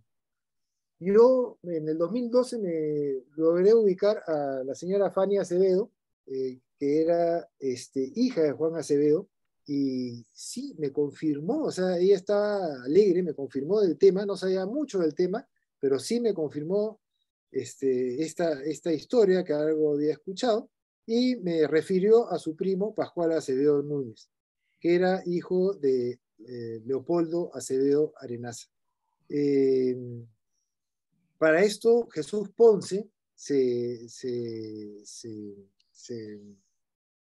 sostiene su versión porque ella conoció a Basilisa Vázquez de Lizárraga, que era una persona honorable del pueblo de Alayo, que era la hermana materna de Dolores Arenaza Lizárraga, ¿no? Y ella le contaba esta historia, la veracidad de dicha relación familiar.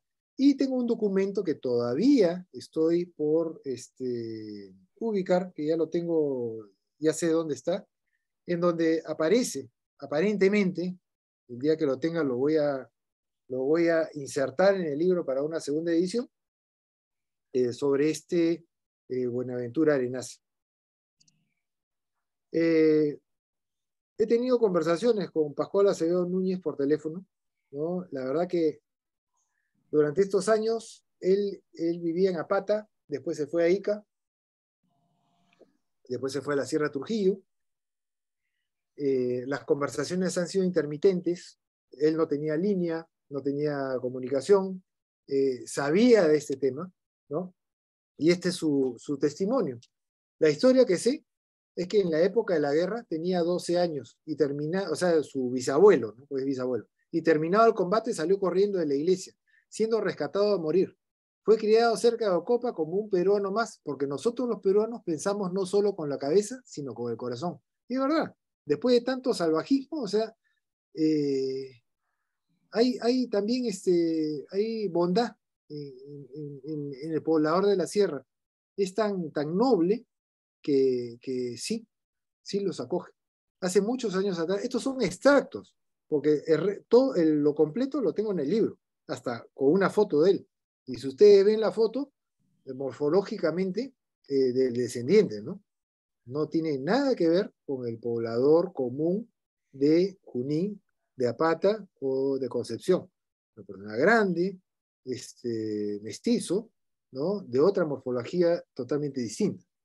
Hace muchos años atrás, por motivo del centenario de la guerra con Chile, me visitó el señor Augusto García Cuadrado, un destacado educador y escritor apatino. Y sí, fue un profesor muy bueno, inclusive tiene el nombre de una escuela en Apata. Él vino con un grupo de periodistas de Lima a entrevistarme, debido a que estuvo haciendo un trabajo de seguimiento sobre el descendiente chileno después del asalto de Concepción. Esa entrevista se publicó en un diario de la capital. Tuve ese recorte de muchos años hasta que desapareció entre mis pertenencias. Si alguien tiene la colección, salieron dos colecciones, una la del comercio en el año 70, todo el 79, y si no me equivoco en Expreso también salió, y en otro diario también, o La Prensa, también salió estas colecciones del centenario de la guerra. Tengo que buscar realmente en cuál diario fue, ¿no? Simplemente como anécdota, ¿no? Para mí, ¿qué es él concluye? Lo más importante es que mi bisabuelo, supuestamente, dice Arenaza, Arenaza u otro nombre que haya tenido, nos dejó este apellido con historia, por alguna razón, y en nuestras venas corre la sangre de dos países como prueba que, al margen de las diferencias de esa época, fue posible acoger a un chileno integrándolo en la comunidad. Honrarlo y conservar esta historia es un deber para él. Si todo es por hacer un bien, por mejorar la cultura, no hay ningún inconveniente. Él me da la autorización para publicarlo. Las cosas se tienen que hacer por el bien. Ustedes ven cuál es el espíritu de este testimonio. Y quizá en Chile no lo acepten, pero acuérdense que tampoco aceptaban que había cantineras, mujeres, y posiblemente una era peruana o posiblemente habían dos chilenas, ¿no? Habían. Entonces tampoco pueden negar la sangre, pueden negar la sangre de un descendiente, sea Arenaza o como se haya llamado, estos descendientes son un testimonio de unión que el mismo Chile deberían capitalizarlo. No centrarse en los 77, una historia novelada, en que sí, son valientes y yo corro y salen los 6 o los 4 que quedaron con bayonetas y se enfrentaron. Ya, eso está bien para una historia épica, para una película, pero en la historia real, en la vida cotidiana, o sea, hay que humanizar este tema. Ellos pagaron justos por pecadores, la verdad. Ellos pagaron justos por pecadores porque eran tropas que no habían incursionado directamente anteriormente en otros pueblos. Este sobreviviente anónimo, del cual se desconoce si fue hijo de un soldado, digo, ¿no? O una cantinera, de facciones morfológicas distintas a la del grupo humano peruano, que dejó un apellido y descendencia regresando a Chile después de algunos años para no volver jamás al Perú, es un símbolo solitario de unidad entre los dos países en guerra y que otros investigadores, tanto del Perú como Chile, pudieran sumar a esta historia los elementos necesarios para corroborarlo o desmentirlo. A modo de cierre, sí es el cierre de mi libro, o sea, una parte.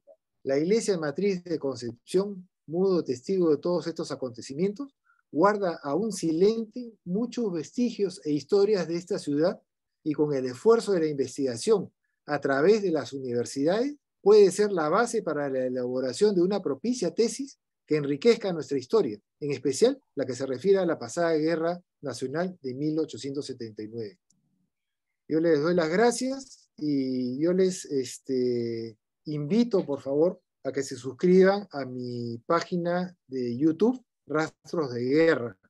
En Facebook tengo varios suscriptores y sí agradecería que ustedes entren a Rastros de Guerra, pongan Rastros de Guerra en YouTube y se agreguen, porque periódicamente publico microprogramas de historia, sobre todo de la historia peruana y de la guerra con Chile. Gracias. Gracias, Juan Carlos. Realmente los minutos han pasado y yo estoy como si recién empezáramos. ¿Ah? Qué información tan valiosa. He aprendido mucho y también tengo unas bastantes dudas, ¿no? Y ya las voy a formular.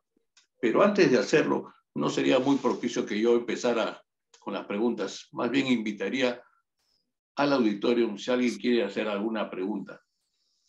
Yo leí uno que ha escrito mi amigo Jorge Chan, que yo también siempre me preguntaba, ¿cuántas balas tenían los del Chacabuco en esta iglesia para poder soportar horas de horas el asedio de tantísimos guerrilleros? Ahora, por ahí leía que un chileno decía, de esos tiempos, ¿no? Chileno de esos tiempos, una misma bala se mataba a 3 cholos serranos, y así los expresaban, ¿no? Porque claro, ellos tenían inmerso el darwinismo social del siglo XIX, que muchos peruanos limeños tenían también. Ricardo Palma lo señala, ¿no? Cuando en una trinchera estaba un niñito de la clase alta en la trinchera esperando a los chilenos, le caía un serrano y botaba al serrano, no le daba la gana de pelear con el serrano. ¿Dónde se ha visto eso? Pero eso no existía, pues. Eso es lo que había en esos tiempos. Entonces, sería bueno saber cuántos tiros podía aguantar, ¿no? Y aceptar, pues, de que... Mira, según Nicanor Molinari, ya, él dice que aproximadamente tenían 100 tiros por persona. Ya pongamos que hayan tenido 80 tiros por persona, multiplica 77 por 80 y ahí tienes la cantidad, ¿no? Ahora, ¿cuánto te va a durar eso? Es suficiente para resistir y que vengan los otros batallones a rescatarte, ¿no?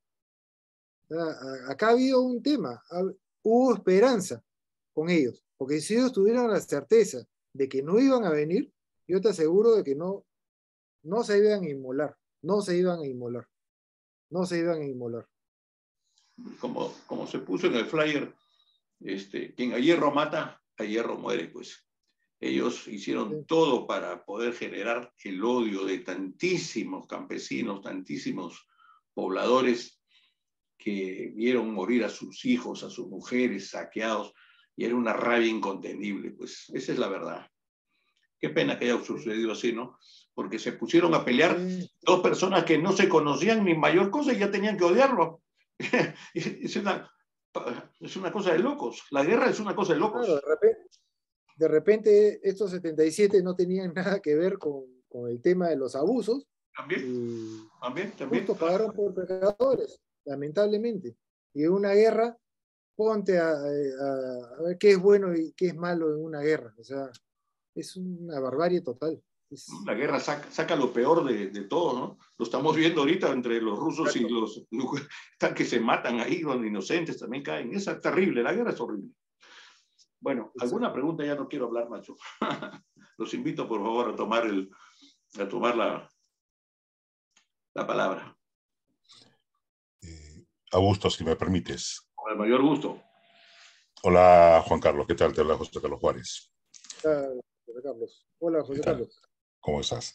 Bueno, Va a ser una mención y una pregunta, un par de menciones y una pregunta. La primera, si revisaste, seguramente sí, las memorias de Milón Duarte, que hace una referencia muy concreta sobre el asalto de Concepción. No me acuerdo ahorita exactamente qué trata, pero creo que también te pudiese haber permitido o te ha permitido la identificación un poco de las ubicaciones de las casas alrededor de la plaza, ¿no?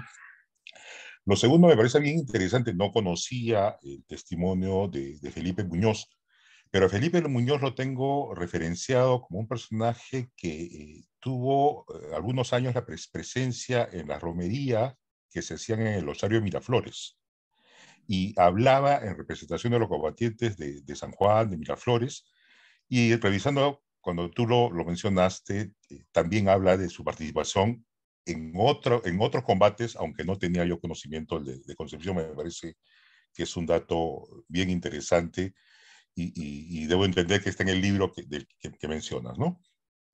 Y la tercera sí es una una pregunta. memoria. Ya, y la tercera es una pregunta. Mencionaste de la existencia de un batallón, no me acuerdo el nombre, de 500 efectivos en el lado peruano. ¿Este batallón participa en Concepción?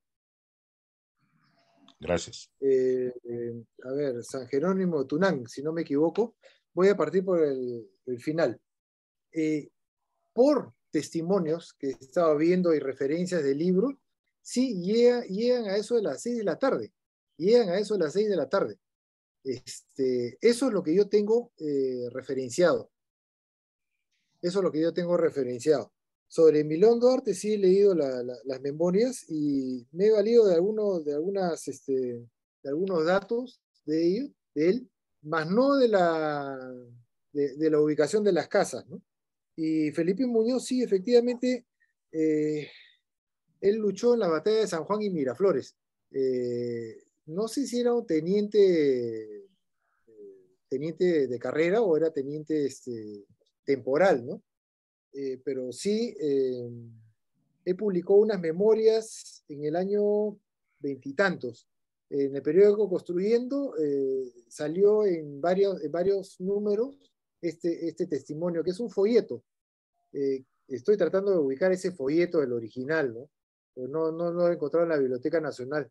Así que la única manera es, como tú sabes, hurgar ahí en libros viejos, de alguien que tenga, ¿no? Eso es de Felipe, que yo creo que es el mismo de San Juan y Miraflores. Acuérdate que cuando tú vas a hacer el discurso de algún lado, te centras en lo que fue, pues, ¿no? No sé cuándo murió Felipe Muñoz, eso sí. Las referencias de su presencia en la romería llegan hasta 1931, ¿no? Y sí lo identifica como teniente, ¿no? Aparentemente del Batallón Concepción. Lo Sí, que entonces es el significaba que mismo. era un civil que se había incorporado en el alistamiento, ¿no?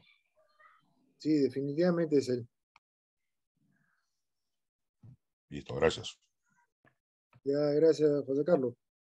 Qué gusto, la verdad. ¿Alguna otra intervención, por favor? Jorge. Sí, ante todo felicitar a Juan Carlos porque ha proporcionado información que muy pocas veces se comparte, y solamente para un par de detallitos. Sobre lo que hablaban referente al batallón de San Jerónimo de Apata, probablemente la cifra no sea la correcta. En esa época, inclusive desde el 81, los batallones peruanos que se formaban iban entre 220, 300 hombres, como mucho 350, y ya se podía considerar un batallón afortunado que tuviera tan cantidad de efectivos. Ninguno se elevaba al nivel de 500 hombres que en teoría, según reglamento, deberían tener. La mayoría no tenía eso. Ojo, ojo, ojo. Creo que, o he hablado mal, creo. O sea, los batallones eran 500 divididos en 6 batallones, 5 batallones. Ahora No, sí. no por persona. Ya, Yo entonces ha pensé que habido ese solo una batallón tenía confusión mía. 500 efectivos. No, ni hablar, olvídate.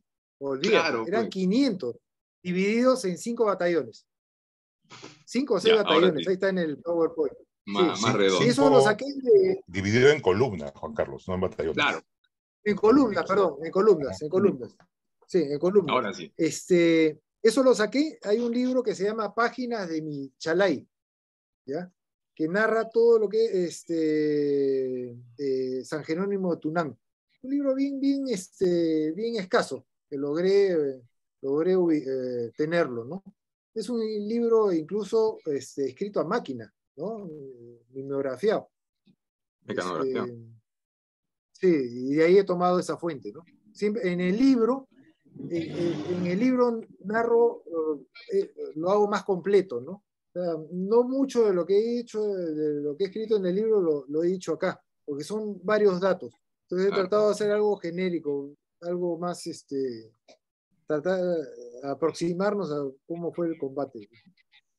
Otro detallito más, dentro del tema de lo que hablábamos sobre la posible, el consumo de munición que debería haber tenido pues, un destacamento de 77 hombres atrincherados en una casa o en un cuartel, si hablábamos de que en teoría cada uno de ellos llevaba 100 tiros y que como mucho con el refuerzo y lo que pudieran haber tenido en sus cofres hubieran tenido 100 tiros más, no olvidemos de que estamos hablando de un combate entre comillas que duró, según las fuentes chilenas, ininterrumpidamente 19 horas. Entonces, es Y no fue, imposible, y no fue absolutamente ininterrumpidamente. imposible. Claro, ¿por qué? Tengamos en cuenta simplemente el dato siguiente. Cada fusil Gras, del que estaban equipados los 77 efectivos del batallón Chacabuco de esta cuarta compañía, podía disparar, y está aquí el dato en este libro, ojo, no me estoy inventando el dato, esto es las armas de contador, y dice bien claro, cadencia de fuego de un fusil Gras 9 a 10 tiros por minuto. O sea, ese es en el caso de que estés sosteniendo un combate. Imagínate qué tan rápido se te va a ir toda tu munición. Imposible, absolutamente matemáticamente imposible, de que alguien con incluso 200 tiros por plaza hubiera sostenido un combate de 19 horas. Todos esos 200 tiros se te van ¿cuánto? En una hora, claro, por supuesto que sí. Y es un poco que iba en refuerzo de tu teoría, ¿no? De que esto se ha hecho, pues, por decirte, pues, se peleaba 5 o 10 minutos y te esperabas un par de horas hasta que nuevamente aparecía alguien por ahí y se reanudaba nuevamente el combate. Eso tiene que haber sido así, no hay otra salida. Y finalmente, coincido con eso. Claro. Y finalmente, me parece que una de las cosas que siempre se quedó, era lo más fresco que había en la mentalidad de los pobladores de la zona del Valle del Mantaro, lo más reciente que habían tenido antes de Concepción y de la contraofensiva de Cáceres, había sido la lucha que se libró en la margen izquierda del Mantaro y que dio finalmente por el punto final la masacre que hubo en Carato en abril, 19 de abril del 82, solamente mes y medio antes de los sucesos que se dieron aquí en Concepción. Y existía el hecho de que los casi 2.500 pobladores de esa zona, que no tuvieron apoyo del ejército de Cáceres porque no hubo materialmente tiempo para que los socorriera o enviara siquiera oficiales, se batieron en campo abierto contra el ejército chileno y no aprovecharon el terreno, sino que simplemente se batieron, como ellos mismos decían, ¿no? Como se baten los ejércitos, como se batieron en San Juan y en Miraflores.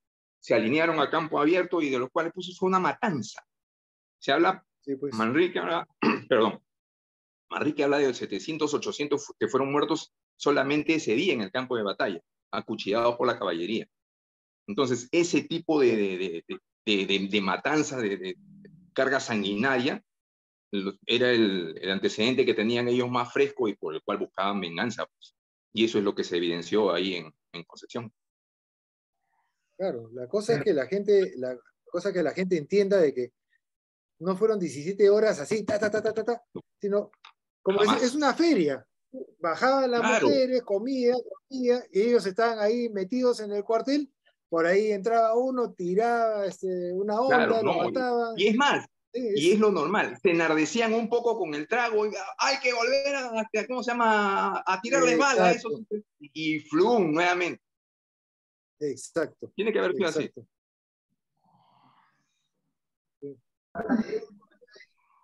Buenas noches. Hola, Soy Emita, Emma ¿cómo estás? Barreto Rivera, soy del Valle del Mantaro. Fui invitada por el doctor Price. De verdad estoy sorprendida, los felicito bastante, estoy orgullosa de ustedes porque me han hecho recordar que mi abuelo, Estanislao Camargo, peleó en la guerra con Chile, en la batalla de Carato.